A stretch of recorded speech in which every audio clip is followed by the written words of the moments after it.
आज हम बात करने वाले हैं 10वीं के बाद फैशन डिजाइनर बनने के आसान रास्ते के बारे में। जी हां, हम जानेंगे आईटीआई फैशन डिजाइनिंग कोर्स की सारी डिटेल्स।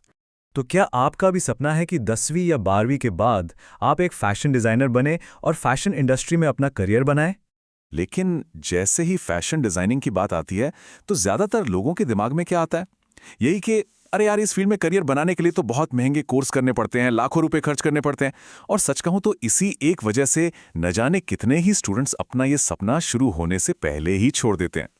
लेकिन अगर मैं आपसे कहूं कि आप बहुत ही कम खर्च और सिर्फ 1 साल में फैशन डिजाइनर बनने की शुरुआत कर सकते हैं, तो शायद आपको यकीन नहीं होगा, पर यह बिल्कुल सच है। हम बात कर रहे हैं ITI fashion designing and technology course की। ये एक स्किल बेस्ड कोर्स है और इसकी ड्यूरेशन सिर्फ 1 साल होती है। अच्छा, इसमें एडमिशन लेने के लिए क्या चाहिए? बस 10वीं पास और आपकी उम्र कम से कम 14 साल होनी चाहिए। और सबसे अच्छी बात, इस कोर्स को करने के बाद आप fashion designer, tailor, boutique designer या फिर गारमेंट टेक्नीशियन के तौर पर अपना करियर शुरू कर सकते हैं। आप ये कोर्स किसी भी सरकारी या प्राइवेट आईटीआई से कर सकते हैं। तो चलिए, इस कोर्स का पूरा करियर पाथ ना हम 4 आसान पॉइंट्स में समझते हैं। सबसे पहले देखेंगे स्टेप 1, इसमें क्या क्या स्किल्स सिखाई जाती हैं। फिर स्टेप 2, कंपनियों को आखिर क्या चाहिए होता है। उसके बाद स्टेप 3, जॉब, सैलरी और फ्यूचर कैसा रहेगा। और आखिर में स्टेप 4, अपस्किलिंग के लिए क्या क्या मौके हैं। दोस्तों, ये तो हम सब जानते हैं कि किसी भी फैशन डिजाइनर का करियर उसकी स्किल से ही शुरू होता है ना? तो चलिए सबसे पहले यही देखते हैं, हमारा पॉइंट 1, इस कोर्स में आखिर कौन कौन सी स्किल सिखाई जाती हैं। तो देखिए, इस कोर्स में आपको फैशन डिजाइनिंग से जुड़ी कई बहुत जरूरी स्किल सिखाई जाती हैं, जैसे कि आपको अलग अलग तरह की सिलाई मशीनें चलाना सिखाया जाएगा, पैटर्न मेकिंग और गारमेंट कटिंग कैसे करते हैं ये बताया जाएगा, human body sketching, colour combination की समझ और हाँ, फैब्रिक और टेक्सटाइल की पूरी जानकारी भी दी जाती है। और इतना ही नहीं, इसके अलावा आपको कई क्रिएटिव टेक्निक्स भी सिखाई जाती हैं, जैसे पेंटिंग हो गया, फैब्रिक प्रिंटिंग, नीडल क्राफ्ट और एम्ब्रॉयडरी। साथ ही आपको कैड सॉफ्टवेयर की बेसिक जानकारी भी मिलती है, जो कि बहुत ज़रूरी है ताकि आप अपने डिज़ाइंस को डिजिटल फॉर्म में भी तैयार कर सकें। तो ये तो हो गई वो स्किल्स जो आपको कोर्स के दौरान सिखाई जाएंगी। लेकिन अब सबसे बड़ा सवाल ये आता है कि जब आप जॉब के लिए जाते हैं तो कंपनियां एक कैंडिडेट में क्या देखती हैं।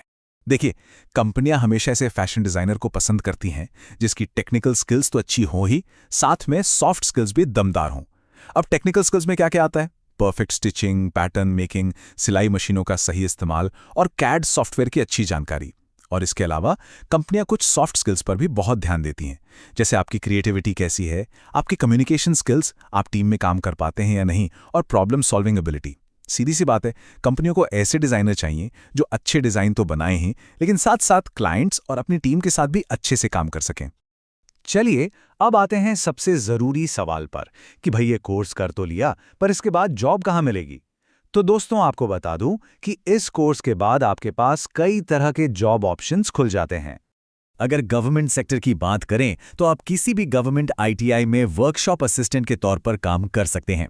इसके अलावा ऑर्डिनेंस क्लोथिंग फैक्ट्रीज जैसी सरकारी संस्थाओं में भी नौकरी मिल सकती है।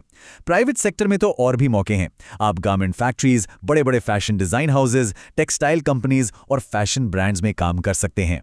और हाँ, अगर आप खुद का कुछ करना चाहते हैं तो आप अपना बुटीक या टेलरिंग बिजनेस भी शुरू कर सकते हैं। अब सैलरी की बात कर लेते हैं। गवर्नमेंट सेक्टर में आपको शुरुआत में लगभग 25,000 से 40,000 रुपए प्रति माह तक की सैलरी मिल सकती है।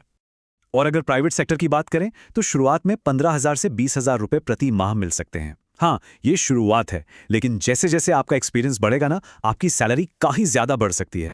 ठीक है, अब आते हैं हमारे सबसे ज़रूरी पॉइंट पर कि इस कोर्स को करने के बाद आगे क्या, आप अपने करियर को और कैसे आगे बढ़ा सकते हैं। तो इसमें भी आपके पास कई अच्छे विकल्प होते हैं। देखिए, सबसे पहले तो आप अप्रेंटिसशिप करके एनएससी सर्टिफिकेट ले सकते हैं। इससे क्या होगा, आपकी स्किल और भी ज़्यादा मजबूत हो जाएगी। अगर आपको आगे और पढ़ना है तो आप डिप्लोमा इन फैशन डिज़ाइनिंग या फिर डिप्लोमा इन गारमेंट टेक्नोलॉजी कर सकते हैं।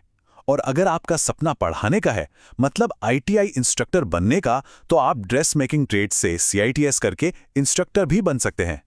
तो दोस्तों, बात सीधी सी है, अगर आप 10वीं के बाद फैशन इंडस्ट्री में अपना करियर बनाना चाहते हैं, तो ITI fashion designing and technology आपके लिए वाकई में एक बहुत ही अच्छा ऑप्शन हो सकता है।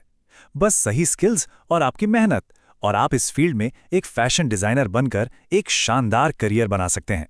इसके अलावा एक बहुत ज़रूरी बात, अगर आप ITI या डिप्लोमा पास आउट हैं और एक अच्छी जॉब, अप्रेंटिस या फिर स्किल अपग्रेड की तलाश में हैं, तो डिस्क्रिप्शन में दिए गए लिंक से श्रम इन जॉब्स ऐप्स ज़रूर डाउनलोड करें।